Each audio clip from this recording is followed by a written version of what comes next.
औज़ुबिल्लाहिमिनश्शैतानिर्रजीम बिस्मिल्लाहिर्रहमानिर्रहीम अस्सलामु अलैकुम वरहमतुल्लाहि वबरकातुहू।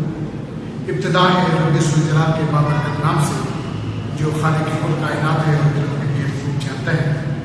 अज़ीज़ तलबा, आई am mister Manzoor Shahzad, head of English department over there at comprehensive model high school Sargodha, और 6 चैप्टर्स मैंने आपको बुक के पढ़ा दिए थे।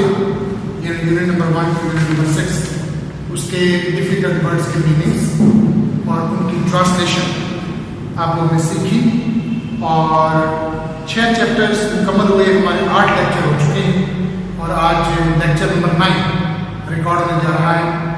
और स्ट्रैटेजी यही थी कि 6 चैप्टर्स पढ़ाए गए, यानी बुक का आधा सफर मुकम्मल करके उसके बाद जो है कुछ ग्रामेटिकल पोर्शन उसको कवर किया जाए। तो जब मैंने आपको पेपर पैटर्न बताया था, तो पेपर पैटर्न के अंदर जो क्वेश्चन नंबर 1 उसका जो ए पार्ट था उसमें था use of correct form of verb, जिसमें मैंने आपको बताया था कि आपको 5 फॉर्म्स दी जाएंगी जिन सेंटेंसेस दिए गए होंगे, उनमें से फॉर्म जो है वो मिसिंग होगी, और आप लोगों ने अपनी एबिलिटी की बुनियाद पे ये देखना होगा कि आया आप फर्स्ट फॉर्म लगाएंगे, सेकंड फॉर्म लगाएंगे, थर्ड फॉर्म लगाएंगे या फर्स्ट फॉर्म प्लस आईएनजी लगाएंगे। तो उसके कुछ रूल्स एंड रेगुलेशंस हैं, अगर उनकी समझ आ गई तो इंशाअल्लाह it will become so easy for you people to use correct form of verb over there. तो आज इस हवाले से मैंने आपके सामने रूल्स जो है वो लिखना शुरू किए हैं। आज लेक्चर 9 जैसे मैंने आपको बताया आपके सामने मैं रिकॉर्ड करवाने जा रहा हूँ, और फिर इंशाअल्लाह अज़ीज़ आज आप फर्स्ट फॉर्म करेंगे और फिर स्टेप बाय स्टेप इंशाअल्लाह सेकंड फॉर्म, थर्ड फॉर्म और फर्स्ट फॉर्म प्लस आईएनजी के रूल्स मैं आपके सामने डिस्कस करूंगा। तो आइए देखते हैं कि मैंने बोर्ड पे आप लोगों के लिए क्या लिखा है। हमारा टॉपिक है use correct form of verbs. जब हम करेक्ट फॉर्म ऑफ वर्ब्स करें तो हमें ये देखना होगा कि सबसे पहले हमें ये देखना होगा कि वर्ब जो है होता है, what is a verb. Fail किसे कहते हैं? फेल उर्दू में इसका मतलब होता है काम। जब हम कोई एक्शन कर रहे हैं, कोई काम कर रहे होते हैं, उठना, बैठना, खेलना, जागना, सोना, रोना, लेटना, आना जाना, यानी ऐसा लफ्ज जिसका आप तर्जुमा करें जैसे वो जाना। अगर आप उसका तर्जुमा करें और आखिर में मस्तर है, उर्दू वाले लोग मस्तर अच्छी तरह समझते हैं कि आखिर में नून अलिफ ना आना, उठना, बैठना, खेलना, जागना, सोना, रोना, लेटना, आना जाना, ये सारे जो है ये उर्दू में इनको फेल कहते हैं और इंग्लिश में इसको वर्ब कहते हैं। जस्ट इंग्लिश में डेफिनेशन लिखिएगा, what is a verb? Fail किसे कहते हैं? A verb is a doing verb और एन एक्शन वर्ब। जो फेल होता है इससे किसी काम का करना या होना जाहिर होता है। देखिएगा इसके एग्जांपल्स देखिए, राइट, सिंग, टीच, लिखना, गाना, पढ़ाना, पढ़ना, आना, जाना, ये सारे वर्ब होते हैं। आगे की जो फॉर्म्स ऑफ वर्ब्स होती हैं वो देखिएगा, राइट, रोट, रिटन, राइटिंग, सिंग, sang, sung, singing, teach, taught, teaching। तो ये इनकी फॉर्म्स ऑफ वर्ब्स हैं, राइट, रोट, रिटन, सिंग, sang, sung, teach, taught। Okay, अब तो देखिएगा यही पर चले मैं आपको एक और बात बताता हूँ। बस इंशाअल्लाह इसका एक लेसन में जब काइंड्स ऑफ वर्ब आपके सामने आएंगे तो वहां मैं आपको डिटेल के साथ बताऊंगा कि वर्ब्स की कितनी काइंड्स होती हैं। लेकिन लगे हाथ में मैं आपको बताता चलूं कि ऐसा वर्ब जिसका जो है वो सेकंड और थर्ड डिफरेंट हो, जैसे राइट, रोट, रिटन, ये डिफरेंट है। सिंग, sang, sung different. Teach, taught, same भी हो सकते हैं, जैसे कट, पुट, शट, ये हो सकते हैं। तो इनको कहते हैं रेगुलर, इरेगुलर वर्ब। जो रेगुलर वर्ब्स होते हैं जो ईडी पर खत्म होती है, वर्ब, ये जो ईडी जिनका सेकंड और थर्ड ईडी पर खत्म हो वो रेगुलर, और जिनका सेकंड और थर्ड अलग हो या सेम हो तो इनको जो है वो इरेगुलर वर्ब जो है वो कहते हैं। अब देखिएगा use first form of verb. First form of verb के रूल्स जरा यहां पर देखिएगा कि वो क्या होते हैं। नंबर 1, अगर फिक्र के आखिर में डेली, रेगुलरली, वेरी और एवरी आता है, ये इंसान की ये वो लफ्ज़ इंसान की डेली रूटीन को जो है वो जाहिर करते हैं। ऐसे जुमलों के फर्स्ट फॉर्म का आपको इंतखाब करना है। जरा एग्जाम्पल देखिएगा तो आपको मजीद वाज़ेह किया है कि मैंने डबल अंडरलाइन किया है, वो आपके गाँव में, और ये आपको समझाने के लिए देखिएगा। He goes to school daily. अब स्कूल के आखिर में डेली है, इसलिए आपको फर्स्ट फॉर्म का इंतखाब करना है। एक और बात याद रखिएगा, एंटीसीडेंट। एंटीसीडेंट का मतलब होता है सब्जेक्ट के साथ मुताबिकत। यानी अगर मैं यहाँ पर he goes to school daily, अगर मैं ES नहीं लगाता, यानी वहां पर आपको जो ऑप्शन दिए जाएंगे go, goes, went, gone और going, ये आपको ऑप्शन दिए जाएंगे। अब आपने सब्जेक्ट के साथ एंटीसीडेंट मीन सब्जेक्ट के साथ आपकी मुताबिकत भी होनी चाहिए।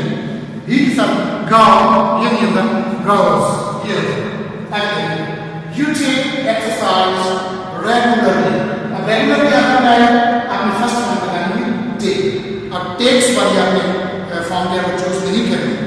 उसकी रीजन ये है कि जब थर्ड पर्सन सिंगुलर होता है, he, she, it, कोई सिंगल नहीं, तो वहां पर आप लोगों ने फर्स्ट फॉर्म के साथ एस या एस का इजाफा करना है। लेकिन आई, वी, यू, दे, प्लूरल में इसके साथ एस का इजाफा नहीं। आगे जरा देखिएगा नेक्स्ट सेंटेंस।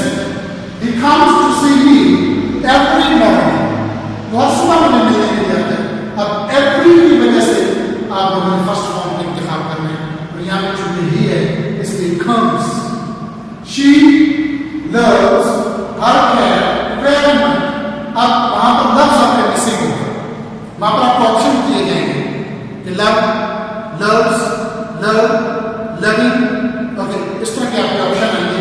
तो वेरी रिलेटेड आपको फर्स्ट फॉर्म का इंतखाब करना है और अपने सब्जेक्ट को भी देखना है, फिर वहां पर होगा लफ्ज। इसके बाद देखिएगा कुछ हेल्पिंग वर्ब्स हैं, जैसे डू, डज, डिड और to।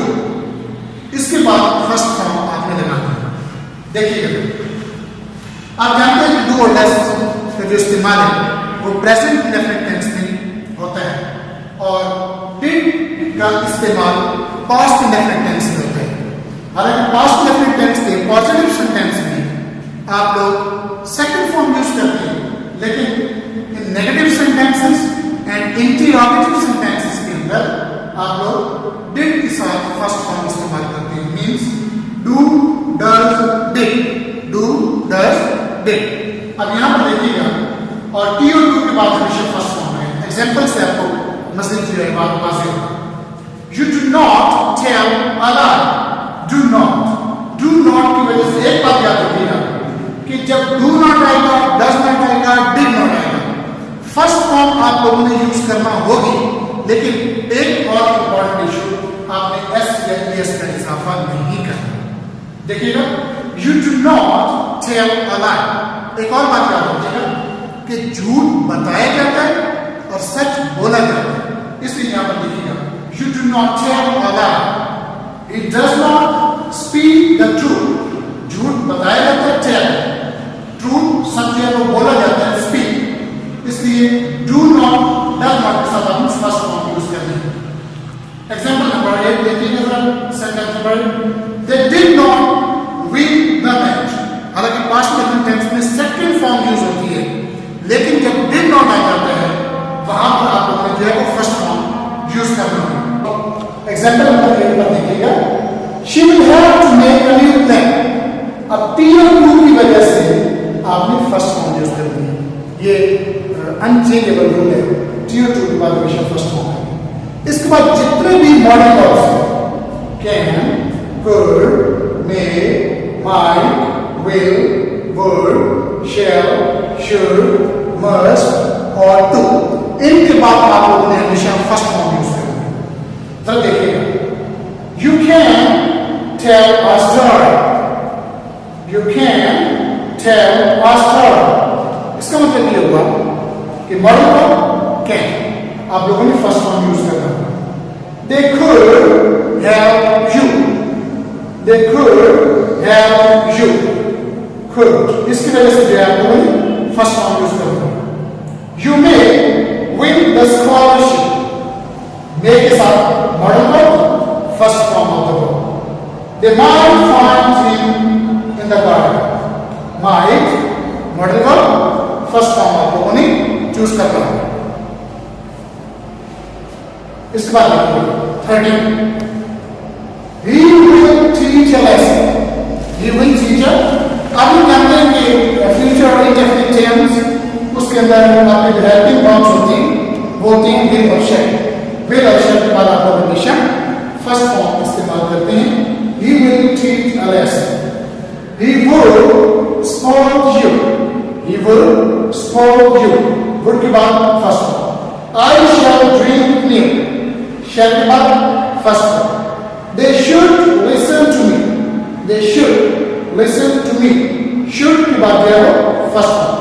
you must drive slowly, okay, must के बाद जो है फर्स्ट फॉर्म।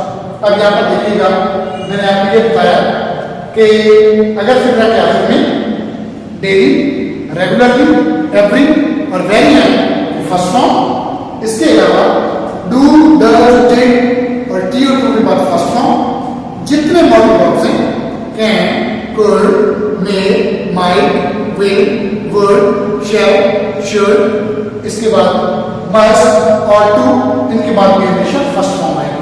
तो ये चंद मोटे मोटे रूल्स हैं मैंने आपको बताए। एक बड़ा इंपॉर्टेंट रूल है, बहुत कम बच्चों को इसका पता होगा। अगर फिक्रा के एक हिस्सा में विल है, शैल है और थर्ड फॉर्म आ जाए, फिक्रा के अगर दो हिस्से हो और एक हिस्से में विल है, शैल है और थर्ड फॉर्म आ जाए, तो दूसरे हिस्से में फर्स्ट फॉर्म लगाई जाती है। Look at this example, she will have washed the dishes, वो बर्तन धो चुकी होगी बिफोर इट रेन्स, बारिश होने से पहले। अब यहां पर देखिएगा, जो रेन है ये नाउन भी है, ये वर्ब भी है। रेन बारिश, रेन्स बारिश होती है। She will have washed the dishes, जैसे मैंने आपको बताया विल हैव, शैल हैव तो थर्ड फॉर्म हो, तो दूसरे हिस्से में आप लोगों ने फर्स्ट फॉर्म लगाना होगा। जिस तरह एक रूल है कि अगर फिक्रा के हिस्से में हैड प्लस थर्ड फॉर्म हो, दूसरे हिस्से में सेकंड फॉर्म आती है। जैसे मैंने आपको बताया था, एग्जांपल क्लासेस के अंदर हमने डिस्कस की थी, मैंने आपको बताया था the patient had died before the doctor केम। अब हैड थर्ड फॉर्म, दूसरे हिस्से में आप लोगों ने सेकंड फॉर्म लगाया।